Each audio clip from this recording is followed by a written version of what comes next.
Everywhere Eddie here, and I'm with Jasmine Cain. Jasmine, thank you for being with us tonight. Oh, I'm glad to be here. Thank you guys so much for having me. You know, I can remember the first time I saw you perform. It's probably about 10 years ago at the Iron Horse Saloon during Bike Week, and I had no idea who Jasmine Cain was. And I'm standing there and this band starts and I was blown away. It's a very hands-on experience. Oh, I tell you. How did you get so loved by the biker community? I don't know. I didn't really do anything other than just stay true to what I was, and that was the same as what they were. It's just traveling gypsies going down the highway from place to place. Some of them were vendors. A lot of them were just motorcycle enthusiasts. A lot of people just get out on the weekends, but a lot of them they're road dogs, and they stayed out there, and we would meet up, you know, week after week at different events, and it was always good because you keep track of your family. We always kind of looked out for each other. Jasmine rocks, and it's been amazing. She is a ball of fire energy, and she just kicks the rock and roll world's ass. So how did the Jasmine band come about? I mean, back in South Dakota, where I'm from, I was born in Sturgis, South Dakota, and I always played in little country bands, municipal bars, and I really loved music, and I decided that I wanted to pursue it full time. It's funny because I had two options in my mind what I wanted to be. One was in the Marine Corps, and one was in a rock band. So pretty vicious separation there. Yeah. And ultimately I just decided that music was what I wanted to do, and I moved to Nashville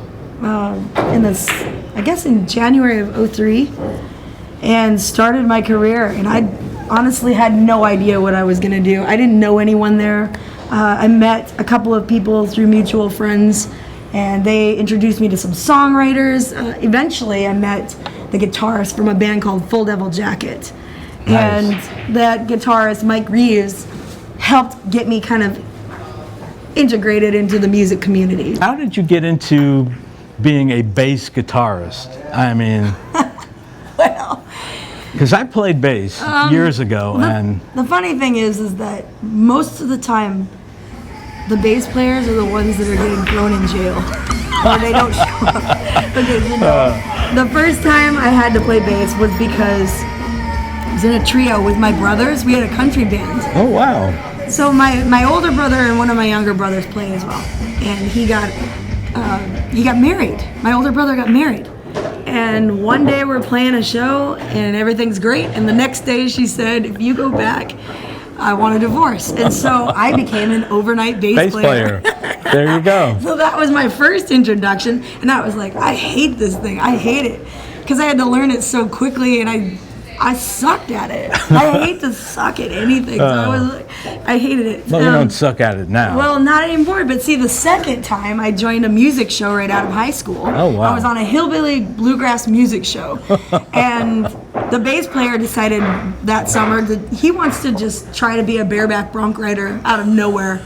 Never been on a horse, doesn't know anything about it. So obviously broke his leg. Now he's out of the show. They're like, guess what? You're the new bass player. So I had to do it all over again. There you go. So here it comes, round two, you know? And the third time that it happened, I was in a band playing rhythm guitar, and they were a top 40 country band, and they said they lost their bass player because he got busted for drugs or something, and he fled the state. And they said, you've got 10 days to learn 80 songs or you're fired. And so I'm like, oh my gosh. 80 songs in 10 days. So wow. I went to work, man. I'm woodshedding. I'm learning that stuff. I'm going to figure it out. And I learned all the songs. We did the show. It actually went really, really well. Wow. And on the way home, they fired me anyway. So that was the third time, and that was the last time. And I said, there's something about this instrument that keeps getting dumped in my lap. And apparently I am supposed to learn this. And I called him. I called that guy. I said, you know what? I'm going to learn bass guitar and I'm going to kick your band's ass. And 6 months later, I had the #1 rock band in the area in South Dakota, and their band had completely disbanded. So I've got a few of your albums. I don't have all of them. How many albums do you have? Currently, I have 6 albums. Wow, but, 6. Yes, but we have a 7th one that is coming out in the spring of 2019. Oh, wow. We've already recorded it. We recorded it earlier this year. We're just kind of sitting on it because our last record, live at Suck Bang Blow in Myrtle Beach, we just released in December. So it's kind of still new to a lot of people. Yeah, it's new to me. I haven't gotten that one yet, so. Well, I can help you out with this. But we have The Inside was the first album, and that I just released on a wing and a prayer. I didn't know what was going to happen. Everybody said I was wasting my time, wasting my money, and I just had to try. I had to do it. Like, Yeah. It doesn't matter what people tell me. I have to try it first. So I put that one out there, and I ended up winning 2 JPF awards for Best Rock Album and Best Rock Song. Wow. And that's all I needed to just go That right was on it. to the next one. I'm like, you know what? This is meant to be. So Locks and Keys came next. We won 6 awards on that album. Woo! Then followed by Highway Prophet, because right about then was when Sons of Anarchy had just started their Right. first season. And they were looking for bands in the motorcycle industry to produce some music for Where them. better to look? Right Yeah, here. so they targeted specifically motorcycle bands, and I was one of them. What's on the horizon for Jasmine Cain right now? Well, I always drive at night, so I don't really see horizons that much. But no, I'm not ready to be done. I've got a lot of plans left for this band. I think we're just kind of reaching our stride, if you want to know the truth. All these years of putting out albums and touring was really just trying to figure out who we were. And I don't think we've ever been more sure of it than we are now. Well, we want to thank you, Jasmine, for being here with us tonight. I'm looking forward to, you've got to get on real soon, so Yeah, we're going to let you go. they're probably looking for me. Where is she? Can't do it without me. Yeah, I don't know, that's for sure. Jasmine, thank you. Oh, It's great seeing you please again. don't shake hands. No shaky hammy. All right. Love you. Jasmine Cain, you're awesome. Looking forward to her show tonight here at High Octane. And this is Everywhere Eddie for Tampa Bay Music News.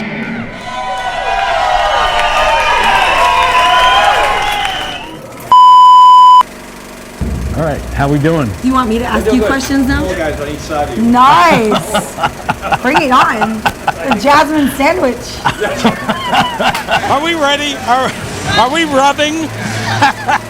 It's Jasmine Cain kicks. Can I say it? Yeah. Jasmine Cain kicks ass. If you haven't seen her yet, come down and see her. She puts on an amazing show. Hi, I'm Jasmine Cain.